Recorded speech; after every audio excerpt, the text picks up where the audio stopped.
Hello guys, welcome back to my channel. और आज हम स्टार्ट करने जा रहे हैं difference between data reader, data set और भी बहुत सी चीज़ें। अच्छा, तो हम शुरू करते हैं। सबसे पहले देखते हैं डाटा रीडर क्या होता है।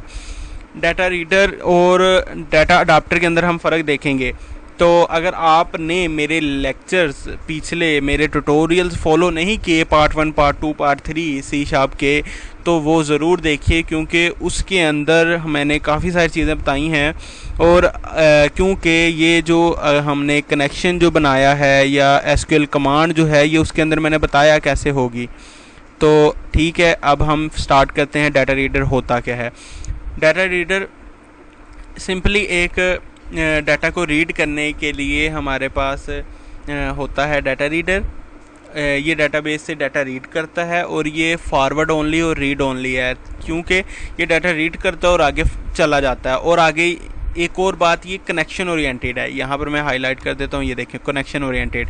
इसका मतलब है कि इसको एक डाटा को ओपन हमने करके देना है। कनेक्शन हम ओपन करके देंगे तो ये डाटा रीड कर सकता है, अदरवाइज़ ये नहीं कर सकता।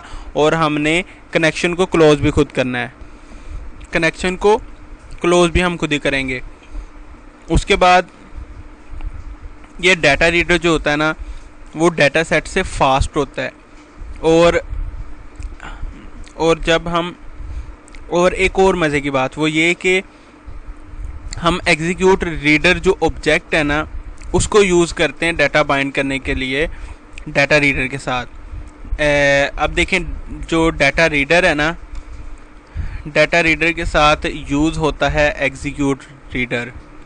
ठीक है, तो इसको हम करते हैं, ठीक हो गया। देखें, एग्जीक्यूट रीडर हम यूज़ करते हैं डाटा रीडर के साथ। मैंने ये हाईलाइट किया है। ये कनेक्शन ओरिएंटेड है। देखें, ये रहा कनेक्शन ओरिएंटेड, ये लिखा कनेक्शन और ये ओरिएंटेड। ठीक है, कनेक्शन ओरिएंटेड होता है ये। मैंने इसको भी हाईलाइट कर दिया, हुआ ही नहीं, चलो कोई बात नहीं। अच्छा, चलने छोड़े। अब हम नेक्स्ट आगे चलते हैं। अब देखें, इसकी एग्जांपल मैं आपको दिखाता हूँ।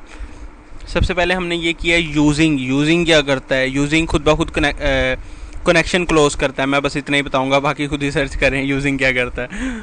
अच्छा, उसके बाद हमने कनेक्शन ओपन किया, क्योंकि ये कनेक्शन ओरिएंटेड है। उसके बाद ये है एक क्यूरी।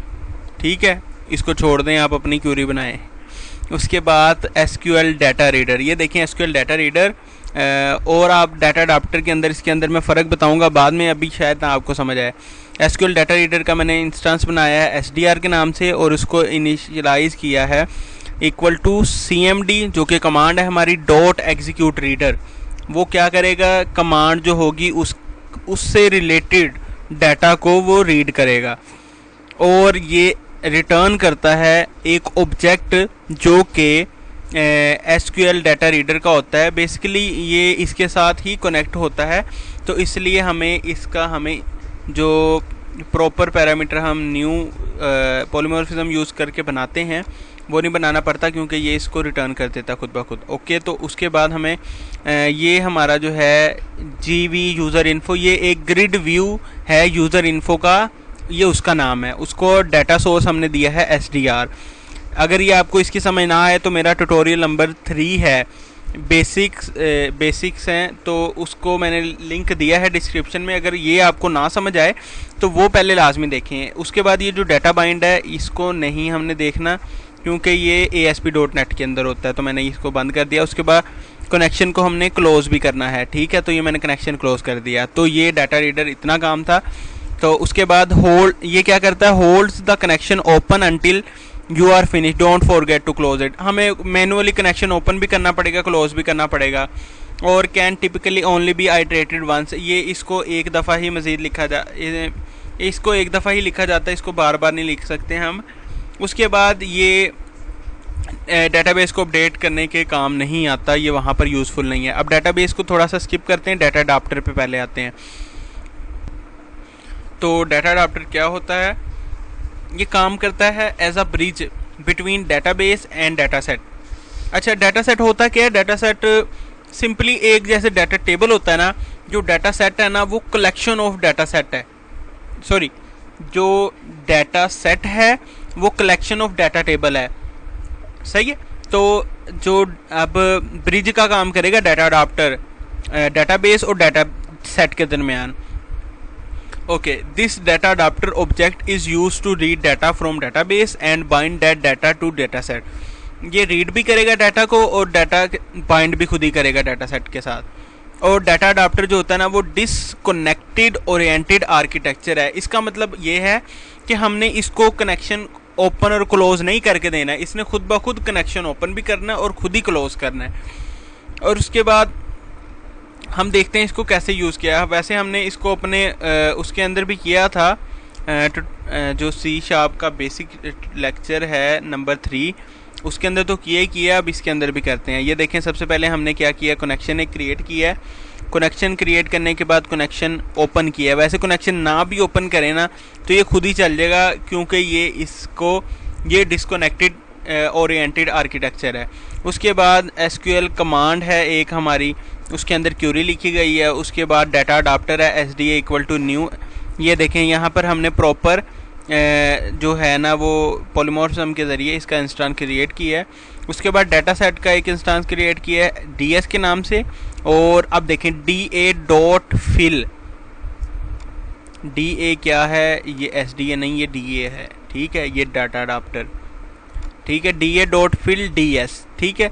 तो इसका मतलब ये है कि हमने इसको फिल कर दिया है। ये फिल क्या करेगा, ये फिल का बड़ा मज़े का काम है। ये क्या करता है, ये कनेक्शन खुद ही ओपन करता है और खुद ही क्लोज करता है। उसके बाद हमने ये जो ग्रिड व्यू यूज़र इन्फो को हमने डाटा सोर्स अलॉट कर दिया DS, ठीक है। तो अब देखें, इसकी नीचे पढ़ लेते हैं पॉइंट्स। ये क्या करता है, ये खुद ब खुद कनेक्शन ओपन भी करता है और खुद ही क्लोज कर देता है। और जितने भी रिज़ल्ट है वो मेमोरी के अंदर स्टोर होते हैं, वहाँ पर मौजूद होते हैं और इसको हम बार बार आइटरेट कर सकते हैं। और इसके अंदर एक बड़ा रिच फंक्शन है। वो क्या रिच फंक्शन है, वो ये है कि ये XML डाटा को डेटाबेस को रिट्रीव भी कर लेता है और क्रिएट भी कर सकता है। ओके, उसके बाद डाटा सेट पे आते हैं। अब देखें, डाटा सेट और डाटा अडाप्टर ये दोनों कनेक्टेड होते हैं। डाटा सेट जो होता है ना वो डिस्कनेक्टेड ओरिएंटेड आर्किटेक्चर, ये बता दिया कि कनेक्शन खुद ही ओपन और खुद ही क्लोज करता है। There is no need of active connection during work with data set and it is a collection of data table, ठीक है, ये कलेक्शन ऑफ डाटा टेबल है, ठीक है। और एंड रिलेटिव बिटवीन टेबल्स, और ये यूज़ करते हैं मल्टीपल टेबल्स। देखें, इसके अंदर मल्टीपल टेबल होते हैं डाटा सेट के अंदर, जबकि डाटा टेबल जो सिंपल डाटा टेबल है ना उसके अंदर एक ही टेबल होता है, बट डाटा सेट के अंदर डिफरेंट टेबल होते हैं, मल्टीपल टेबल होते हैं। और इसके अंदर हम सेलेक्ट करते हैं टेबल क्रिएट व्यू, ठीक है। अब और इसका जो रिच फंक्शन अभी मैंने बताया, ये डाटा को XML के साथ एज आ XML सेव भी करता है और लोड भी करवा देता है। उसके बाद वो सेम चीज़ है जो हमने SQL अडाप्टर के अंदर देखी है, वही सेम तरीका इसको यूज़ करने का। और डाटा टेबल बस डाटा टेबल का थोड़ा सा डिफरेंट है, वो सिर्फ एक लफ्ज़ का ही डिफरेंस है डाटा सेट और डाटा टेबल के अंदर उसको यूज़ करने का। अदरवाइज़ काम डिफरेंट है, वो मैंने आपको एक्सप्लेन कर दिया, बट इसको यूज़ करना भी थोड़ा सा डिफरेंट है। और डाटा टेबल रिप्रेजेंट करता है एक सिंगल टेबल को, और it has rows and columns. Basically table के अंदर रोज़ एंड कॉलम्स ही होते हैं, और इसके अंदर ज़्यादा डिफरेंस नहीं है डाटा सेट और डाटा टेबल में। बस डाटा सेट जो है ना वो simply a collection of data tables है, ठीक है। अब देखिए, इसको यूज़ करने का थोड़ा सा डिफरेंट तरीका ये है कि वहाँ पर जहाँ हम डाटा सेट बनाते हैं ना, वहाँ हम यहाँ पर डाटा टेबल बस क्रिएट कर लेते हैं बस, और इसका कोई फ़र्क नहीं है डाटा टेबल और डाटा सेट यूज़ करने का। डाटा सेट तब यूज़ करते हैं जब एक से ज़्यादा टेबल हम रिट्रीव करवाते हैं, जबकि डाटा टेबल हम जब सिर्फ एक ही टेबल पे काम कर रहे होते हैं तब यूज़ कर रहे हैं, ठीक है। होप कि आपको ये सारी चीज़ों का फ़र्क पता चल गया हो। अगर फिर भी कोई मसला है तो आप मेरी 3 लेक्चर जो मैंने 3 ट्यूटोरियल बनाए हैं वो आप ज़रूर देखें, तो आपको कन्फ्यूजन जो है वो क्लियर हो जाएगी। और फर्दर भी अगर कोई क्वेश्चन हो तो आप ज़रूर पूछें मेरे से। और अगर आपको ये वीडियो पसंद आई हो तो सब्सक्राइब करें, लाइक करें। वो जो सब्सक्राइब वाला बटन है ना उस पर ये जाके डाटा ये जो क्यूरीज़ है ना वो लगा के उसको बटन को दबा दें बस, जैसे भी है, और लाइक कर दें और शेयर भी करें मेरी वीडियोस को। तो यहाँ पर ये ट्यूटोरियल ख़त्म करता हूँ। अल्लाह हाफिज़।